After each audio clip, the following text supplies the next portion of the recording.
Madrid, le joueur a donc décidé de prolonger avec le Paris Saint-Germain pour 3 saisons.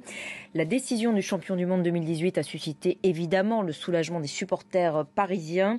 Mais c'est une immense déception du côté des supporters espagnols. Le président de la Liga, quant à lui, parle d'insultes au football en raison des sommes astronomiques déboursées pour prolonger Mbappé malgré les pertes enregistrées par le PSG ces dernières saisons. La Liga qui annonce même déposer ce soir une plainte auprès de l'UEFA. On en parle avec notre invité Juan José Dorado, journaliste sportif espagnol. Bonsoir.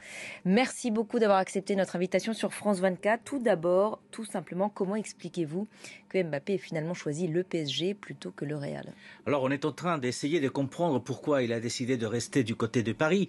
Sur le plan sportif, on lui a dit souvent qu'il fallait regarder ce qui s'est passé du côté de Neymar quand il est arrivé en 2017. Il voulait gagner le Ballon d'Or, il voulait gagner la Champions League. Il n'a rien réussi de tout ça. Et autant le projet sportif du PSG reste à construire, autant celui du Real Madrid est déjà construit et a déjà donc une valeur réelle. Et ses chances de gagner des titres auraient été plus importantes du côté du Real Madrid. Après, il y a quelque chose que tout le monde comprend, c'est-à-dire que devant les sommes dont on parle pour qu'il puisse rester à Paris, 99% des joueurs auraient choisi de rester à Paris, vu effectivement les sommes qui vont être déboursées en attendant qu'elles soient confirmées. Donc ça fait mal du côté du Real Madrid parce que c'est la 12e fois qu'il dit non au Real Madrid. C'était en 2017 quand il était à Monaco. Il a préféré venir à Paris.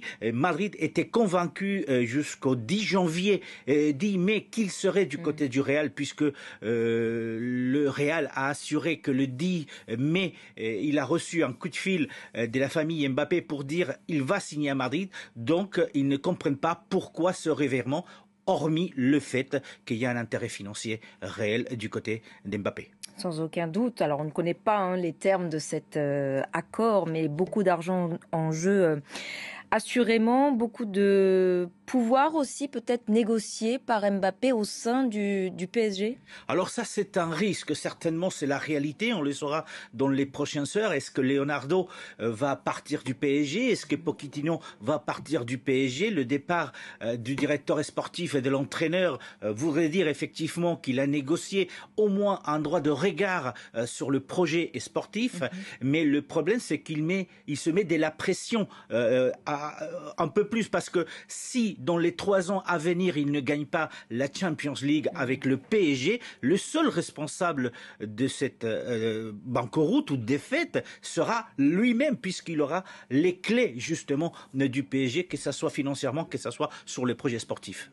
Alors, amertume évidemment du côté des supporters du Real Madrid. On va tout de suite écouter quelques-uns de ces supporters.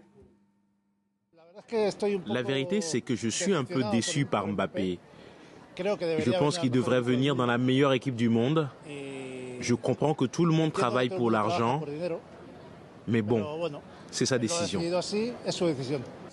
Oui, bien sûr que c'est une erreur. Les grands joueurs veulent tous venir au Real Madrid.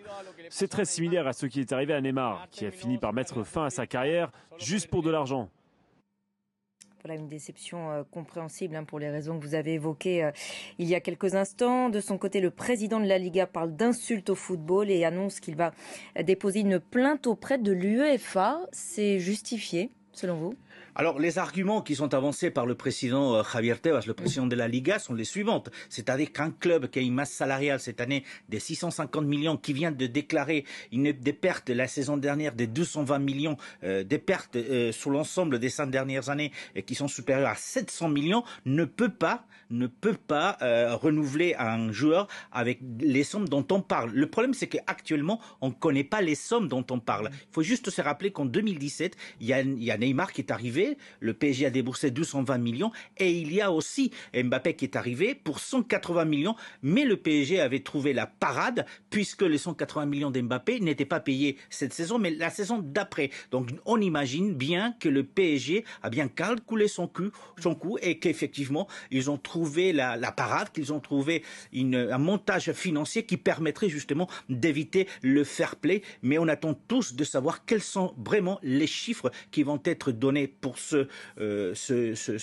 contrat à Neymar, à Mbappé, sachant que si c'est comme ça, il y a Leonardo qui va partir, et donc il y a Pochettino, donc il va falloir débourser encore plus, parce qu'il va falloir faire venir un directeur sportif, des joueurs et un nouveau entraîneur. Vous parliez de fair play financier, ça existe encore aujourd'hui? Alors c'est la question que tout le monde se pose, et d'ailleurs c'est la question qui pose le président de la Liga espagnole. Est-ce que ça existe? Il faut savoir effectivement qu'il y a le cas particulier de Manchester ou encore du PSG, deux clubs qui appartiennent à des États, et en face vous avez le Barça ou le Real, qui sont des clubs qui ne sont pas des sociétés, ce sont des clubs qui sont des associations qui appartiennent donc aux supporters. Et donc la différence, la puissance économique de ces deux structures est complètement différente, et forcément personne ne peut lutter face à des clubs États comme le PSG ou Manchester.